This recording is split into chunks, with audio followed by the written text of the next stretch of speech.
मामले में भारतीय धर्म अति वैज्ञानिक है। महावीर ने ऐसा कोई दावा नहीं किया है जो विज्ञान किसी दिन गलत कर सके। जिससे ये दावा, महावीर कहते हैं जरा मरण के तीव्र प्रवाह में कोई शरण नहीं है, इसे कभी भी कोई स्थिति में गलत नहीं किया जा सकता, क्योंकि ये गहरे से गहरा जीवन के नियम का हिस्सा है।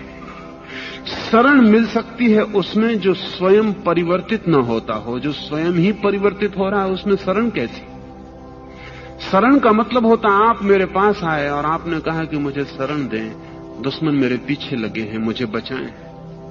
मैं आपको कहता हूं कि ठीक है, मैं आश्वासन देता हूं कि आपको बचाऊंगा, लेकिन मेरे आश्वासन का मतलब तभी हो सकता है जब मैं कल भी मैं ही रहूं।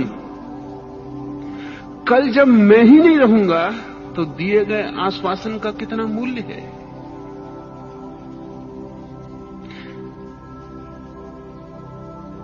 मैं खुद ही बदल रहा हूं तो मेरे आश्वासन का क्या अर्थ है?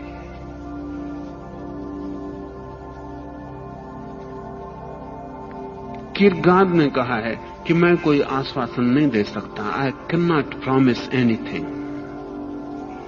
इसलिए नहीं दे सकता कि मैं किस भरोसे आश्वासन दूं कल सुबह मैं रह जाऊंगा, इसका कोई पक्का नहीं है। तो जिसने आश्वासन दिया था वो ही जब नहीं रहेगा तो आश्वासन का क्या अर्थ है? जो खुद बदल रहा है वो क्या आश्वासन दे सकता है? जहां परिवर्तन ही परिवर्तन है वहां शरण कैसी है?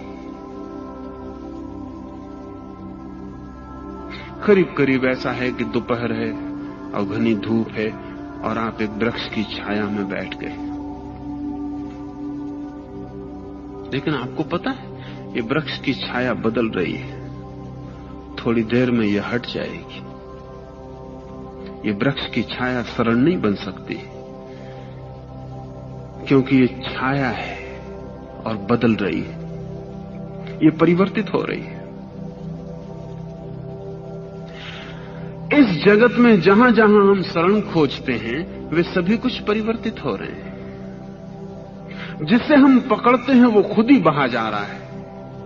बहाव को हम पकड़ने की कोशिश करते हैं और उस आश्वासन में जीते हैं। जो खुद बदल रहा है उसके साथ कैसी शरण संभव हो सकती? इसलिए महावीर कहते हैं जरा मरण के तीव्र प्रवाह में कोई भी शरण नहीं है, चाहे धन, चाहे यश, चाहे पद, चाहे प्रतिष्ठा।